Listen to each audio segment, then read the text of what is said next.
Welcome to the Arlington Street Church podcast. Founded in 1729, Arlington Street continues today as a gathering place for progressive people of faith in the greater Boston area and beyond. We are located at the corner of Arlington and Boylston Streets, across from the Public Garden in Boston, Massachusetts. Please visit ascboston.org for more information about this historic Unitarian Universalist congregation. Arlington Street Church, gathered in love and service for justice and peace. I'm on an Einstein kick. I'm in the strange position of understanding little to nothing of the science he loved, but cherishing the insights about life on Earth that he gleaned from that science. My quote of the week is his: "The most important decision we make is whether we believe we live in a friendly or hostile universe." It's a koan, a puzzle. Here's my conclusion. Whether or not the universe is friendly is up to us. Einstein is inviting us to believe what we will and to understand that everything comes from that choice and will inform absolutely everything else. What can make the universe feel a lot friendlier is really understanding that the nature of life on Earth is that everything is always changing. We want the bad stuff to stop and the good stuff to last forever, but that is just not how it works. And when we stop wrestling with what is, when we really accept that the pain of change is inevitable, we can turn our attention to cultivating compassion for ourselves and one another and making wise responses to what lies before us. This is the second of the Buddha's Four Noble Truths. To cling is to suffer. An old Zen teaching tale tells of two monks, one older, one younger, traveling together to a neighboring temple. They come to the banks of a creek with a strong current, and a young, beautiful woman is standing at the edge. She asks if they would help her cross to the other side. Gallantly, the older monk lifts the woman onto his back and carries her across the creek. He sets her down, they bow goodbye, and the monks continue on their journey. An hour passes in silence and without a word between the monks, and then another hour and another, and finally, the younger monk can't contain himself 1 minute longer. As monks, he says, we are not permitted to touch a woman. How then could you carry that woman on your back? And the older monk replies, brother, I set that woman down many miles ago. Why are you still carrying her? To cling is to suffer. St. John of the Cross prayed, Lord, spare me visions. This wasn't just a prayer to live life on life's terms. The temptation of visions of a sweet and spiritually elevated life is mighty. But wanting things to be different only adds suffering to pain. Pain, says Buddhist teacher Sylvia Boorstein, is inevitable. But suffering is optional. Sylvia once told me that she found it entirely probable that enlightenment was marked by being able to say in any moment, well, this isn't what I want, but it's what is. So, okay. If that's enlightenment, some days it feels a long way off. But we can aspire to that, okay. To cling is to suffer. What the Buddha was talking about was learning to let go, especially facing each hard thing with the willingness not to attach ourselves to it, but to let the pain be, to give it its due, and let it go. Sylvia Boorstein had a friend named Rana, whose grandmother feuded with her daughter, Rana's mother, for 30 years. They didn't speak. And when her grandmother was very old, her memory waning, she asked Rana, "Do you remember why I'm angry with your mother?" Rana did remember, but decided not to give it air. "Do you remember?" she asked her grandmother. "No, I don't remember," she said, "but I remember I'm angry." To cling is to suffer. Years ago, American Tibetan Lama Surya Das gave me a chapter of a book he was working on about suffering and the end of suffering. He didn't use the words craving, fixation, or attachment. He went right to the source and used the word tanha. Tanha, it's a Pali word, that ancient Burmese language spoken by the Buddha, and it is translated as overweening thirst. Tanha, a pernicious cycle of demanding, resisting, clinging. I love it because the idea that all our suffering begins with unquenchable thirst is so visceral. It's so accessible.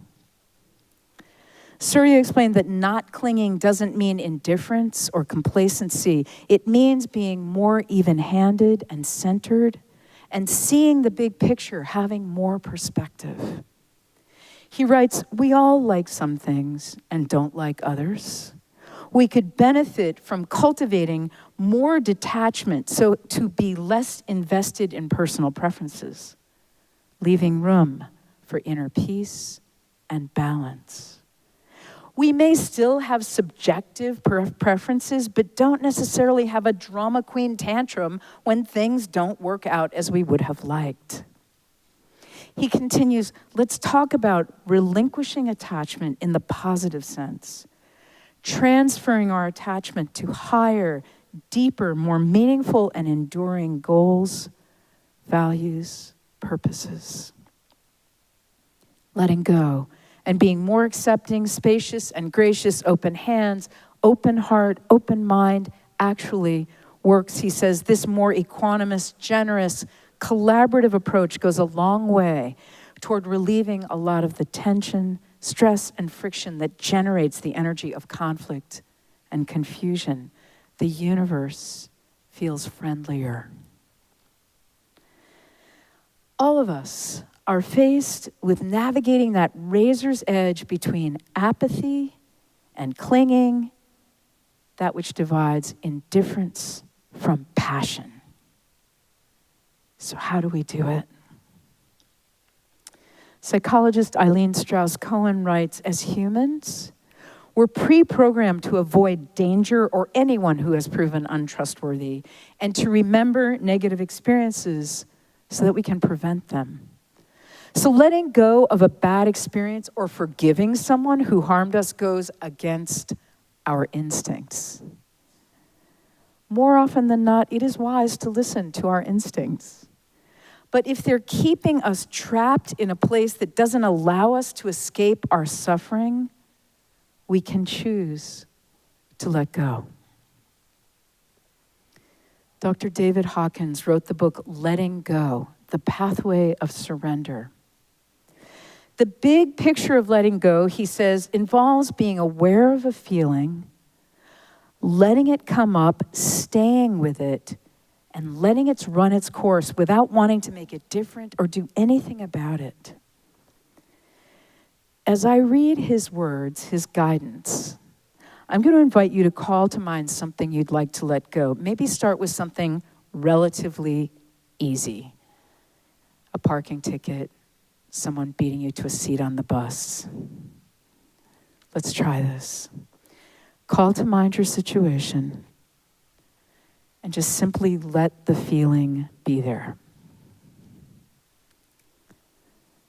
Allow yourself to have the feeling without resisting it, venting it, fearing it, condemning it, moralizing about it. Just drop your judgment and see that it is just a feeling.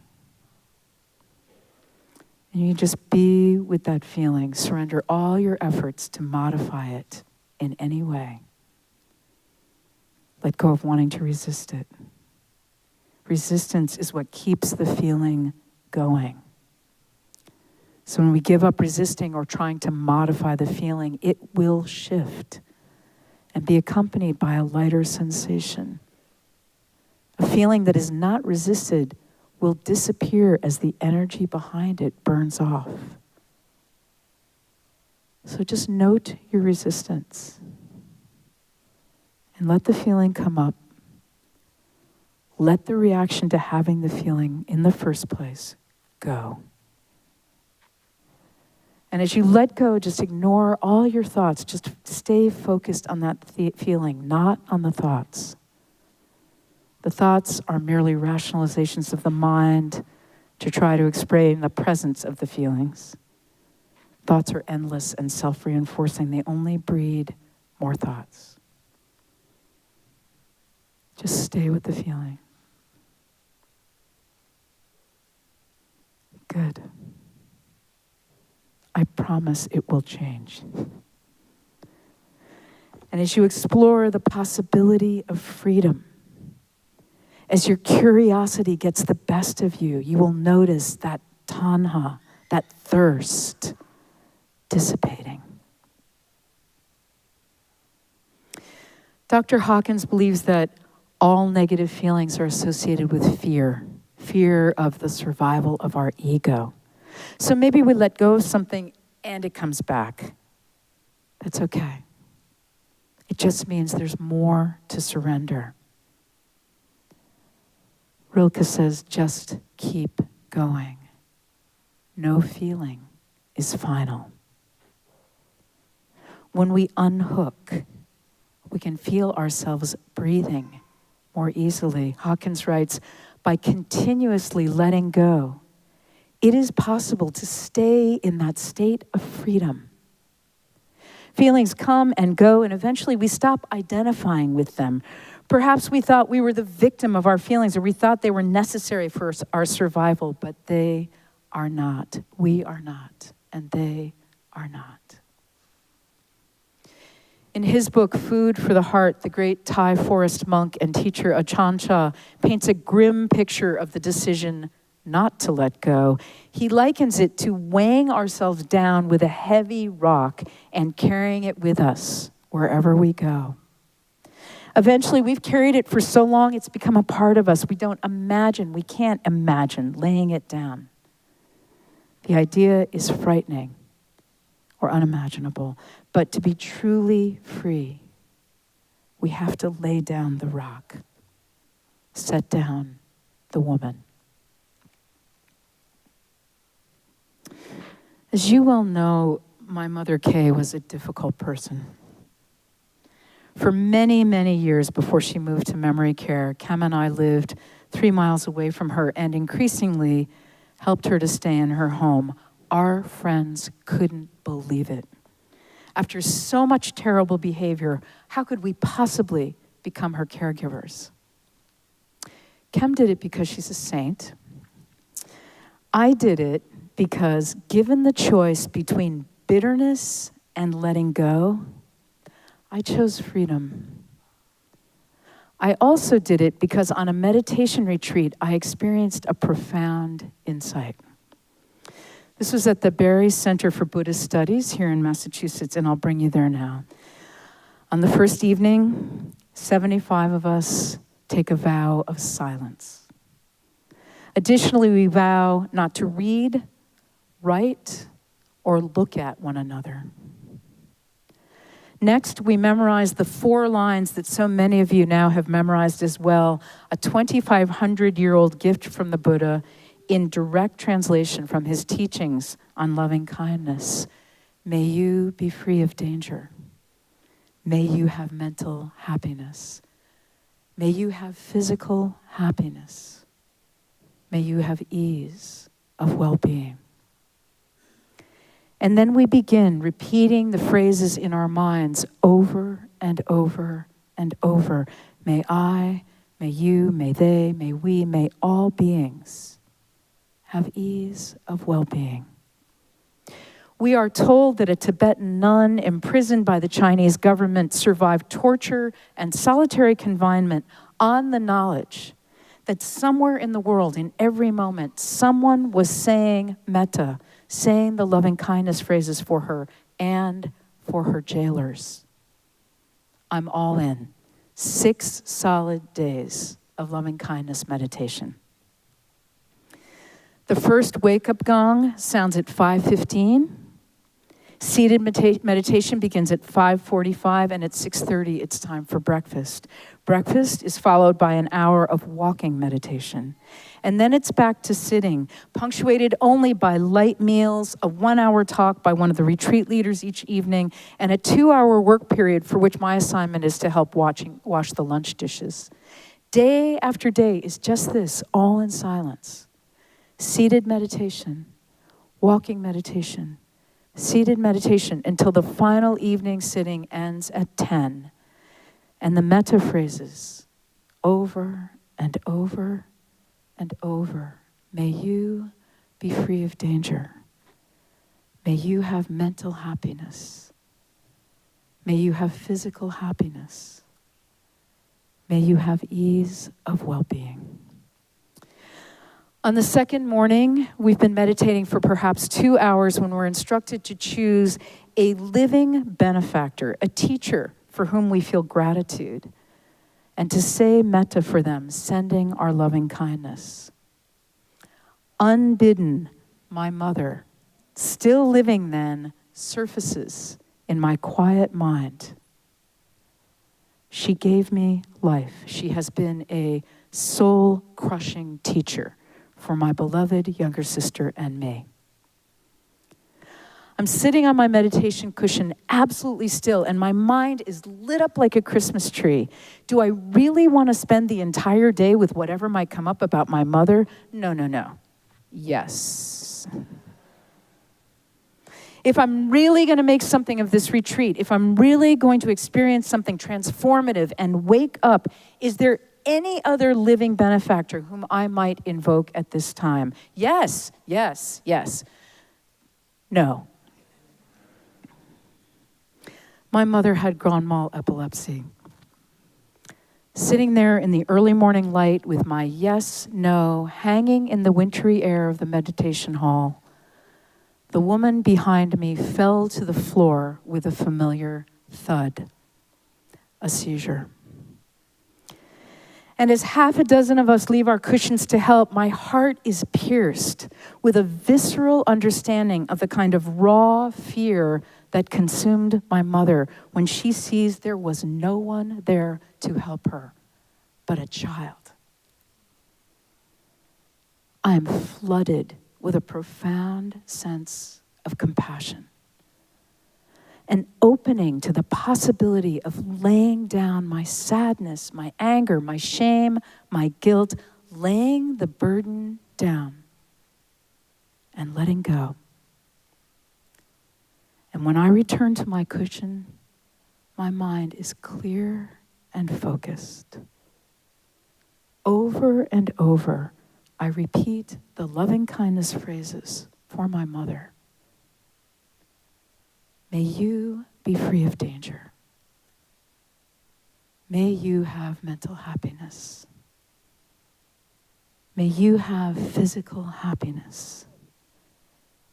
May you have ease of well-being. In place of thirst, freedom. Beloved spiritual companions, it is entirely possible that the most important decision we make is whether or not we live in a friendly or hostile universe. To thirst, to cling is to suffer. And here on the razor's edge, dividing indifference from passion, we can choose not to add suffering to pain. May we put down the woman. May we lay the burden down. May we be free.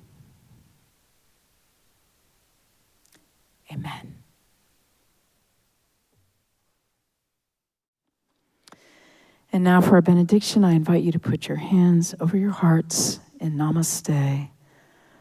I bow to the divine in you. Adapted from Canadian singer-songwriter Farron. By our lives, we are spirit. By our hearts, we are a people. By our eyes, we are open. And by our hands, we are whole. Let us keep this faith, beloveds, and pass it on. The service begins when the service ends. Bless your hearts. I love you. Amen.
Please visit ascboston.org for more information about this historic Unitarian Universalist congregation.